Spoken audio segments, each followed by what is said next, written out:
नमस्कार, मैं डॉक्टर अमित व्यास आज फिर उपस्थित हुआ हूँ आपके सामने चंद्रमा की महादशा और उसकी अंतर्दशाओं के संबंध में चर्चा करने के लिए। देखिए, चंद्रमा की जब महादशा किसी भी व्यक्ति की कुंडली में प्रारंभ होती है तो चंद्रमा की महादशा में जब चंद्रमा का अंतर चलता है तो सामान्यतः ऐसे व्यक्तियों को शारीरिक कष्ट, कफ, जुखाम और माता को कष्ट होने जैसी स्थितियां देखने को मिलती हैं।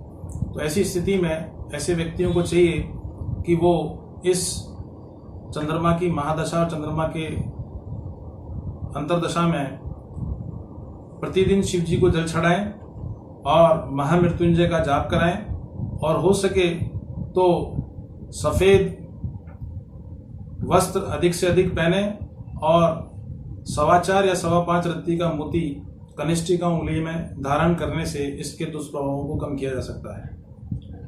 बात करते हैं चंद्रमा की महादशा में मंगल की अंतर्दशा का। तो चंद्रमा में मंगल का जब अंतर आता है तो ऐसी स्थिति में लोगों को शारीरिक कष्ट होते हुए देखा गया है। कई बार छोटी मोटी दुर्घटनाएं भी हो सकने की संभावना रहती है।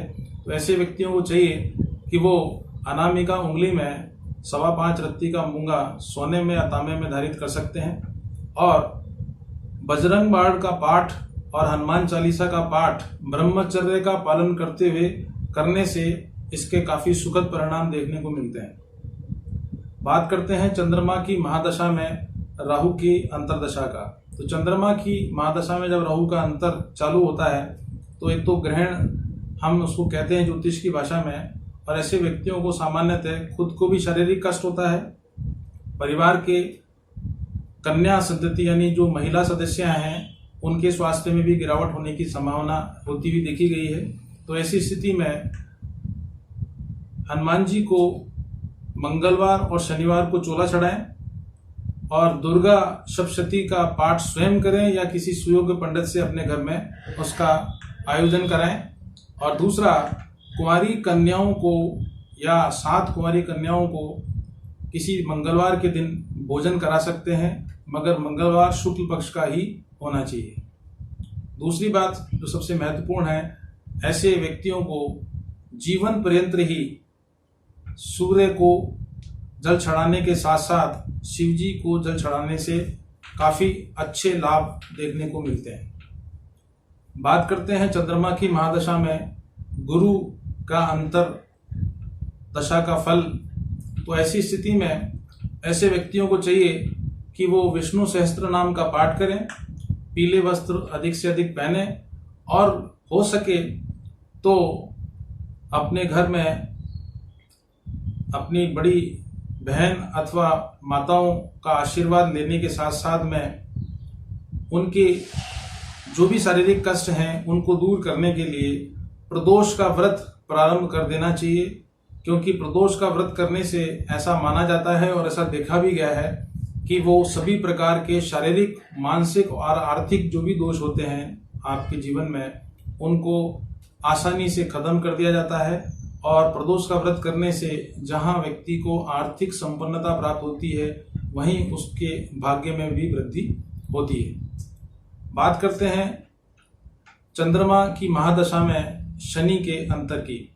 तो चंद्रमा और शनि का जब अंतर प्रारंभ होता है तो ऐसे व्यक्ति को एक तो शारीरिक कष्ट प्राप्त होते हैं और जहां भी वह नौकरी करता है या व्यवसाय करता है वहां पर कोई कोर्ट कचहरी या मुकदमे जैसी स्थितियां भी होती हुई देखी गई हैं। तो ऐसी स्थिति में ऐसे महादशा या अंतर्दशा की स्थिति में उसके अशुभ फलों को कम करने के लिए शनि स्तोत्र का पाठ करें या किसी सुयोग्य पंडित से शनि के जाप कराकर इसकी शांति कराएं और स्वयं महामृत्युंजय का जाप या महामृत्युंजय के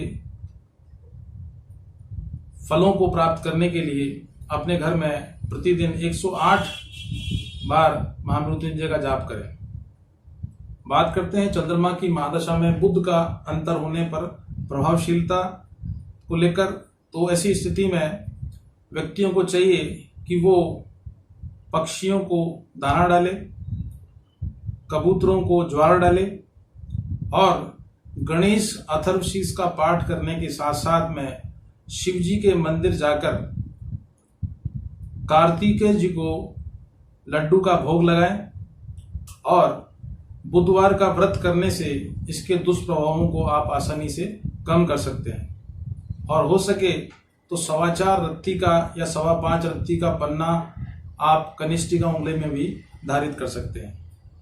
बात करते हैं चंद्रमा की महादशा में केतु के अंतर्दशा के फलों की। तो ऐसी स्थिति में अगर किसी व्यक्ति को शारीरिक कष्ट का या आर्थिक कष्टों का सामना करना पड़ रहा है तो गणेश आराधना करें, गणेश अथर्वशीष का पाठ करें और सबसे बड़ी बात जो है महामृत्युंजय का जाप करने के साथ साथ कुत्तों को या किसी कुत्ते को प्रतिदिन रोटी खिलाएं या बिस्कुट भी खिलाकर अपने इस दुष्प्रभावों को आसानी से कम कर सकते हैं।